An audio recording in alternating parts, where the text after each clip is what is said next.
David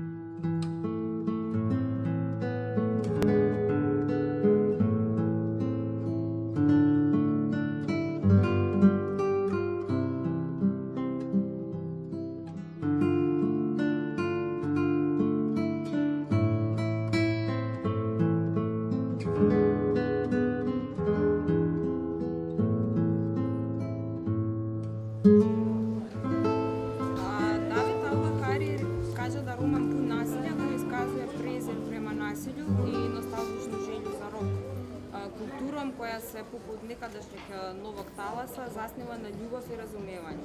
Sada, postoji li šansa za novi talas u kulturi s obzirom na to da je današnja kontrakultura kontra mainstreama samo po estetici? Pa moje je da mislim da šansa i nada postoje. Nisam siguran da postoje, ali kroz sve što radim, a zbog svega u šta verujem, ponašam se kao da te nade ima. Sve što radim upravo sa najtoplijom nadom da je to moguće.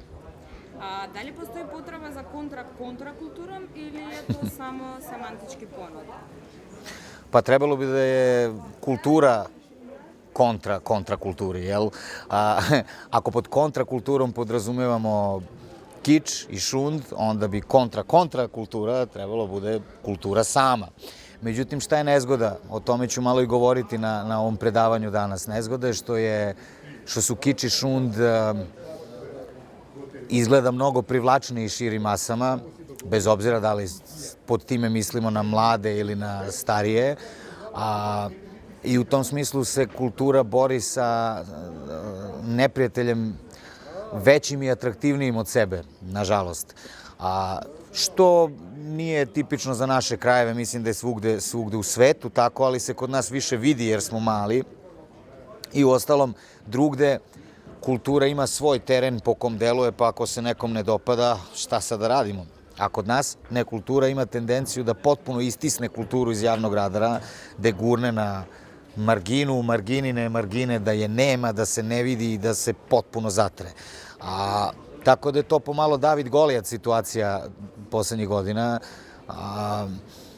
ali kažem, tu se biraju strane i ako si jednom odabrao stranu, trebalo bi da se držiš svog izbora. Može li strip, superheroj za koji svi očekujemo da nas odjednom spasi, biti faustovski lik? Može, sigurno. Ja inače verujem da taj što sve spasava uvek biva faustovski lik u tom smislu da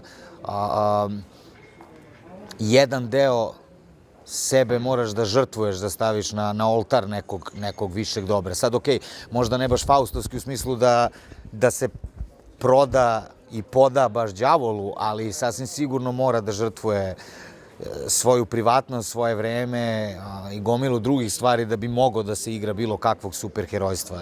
U našim zemljama svako ko se bori za društvenu jednakost, za toleranciju i pogotovo ako to radi kroz aktivizam i umetnost, sasvim sigurno mora da se žrtvuje. Međutim, neće nas nikad spasti jedan heroj ili herojka. To je posao za sve nas zapravo. Jedino će biti bolje ako svi shvatimo šta su naši problemi i kako da im stanemo na put. U suprotnom će sve biti samo individualna borba pojedinaca koja će prosto da se utopi u moru ovog drugog. Tako da ja mislim da što se superherojstva tiče, mnogo je važnije naučiti nekakav, usvojiti još dok si mali, nekakav kodeks pravdoljubivosti, nego usvojiti ideju da jedan spasava sve. Na šta najviše reaguje publika u bivšoj Jugoslaviji? Što se naših koncerata tiče? Ili generalno nešto? Aha. Pa to je manje više ovo što smo već ispričali. Što je više okrenuto kiču, to je bolja reakcija i više para. I verovatno se zato većina ljudi i okreće takvim delatnostima.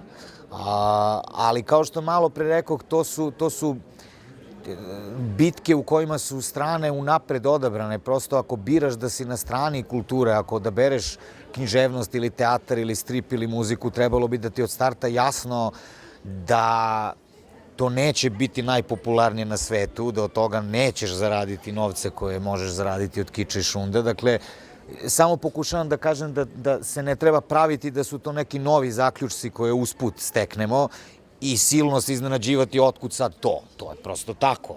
A ako hoćeš ovamo, onda prihvatiš da ova strana nije finansijski situirana, niti na bilo koji drugi način izvesna, a ova druga jeste. Ali u tome je stvar, kad smo kod faustovskih dogovora, tako je da uvek i bilo. Svaki faustovski dogovor podrazumeva da prodaš dušu zarad dobitka nekog čak finansijskog, materijalnog i sreće. Ima ta obala i ima ova druga obala gde zadržiš dušu, ali uglavnom samo nju i posjeduješ. Nemaš više ništa. Uglavnom si ovako, nisi baš socijalni slučaj, ali su ti standardi osetno niži nego kod Faustovaca.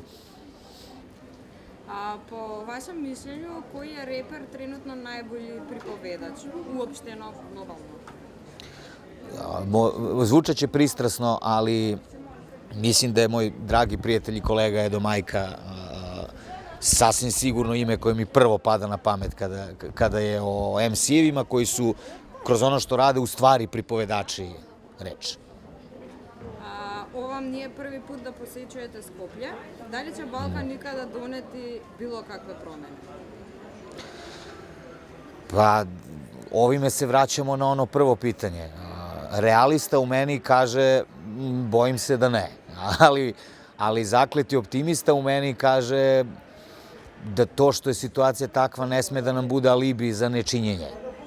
Da je gadno, gadno je, da je loše, loše je, ali to ne sme da bude tvoj lični alibi za lično nečinjenje i lično pristajanje na loše.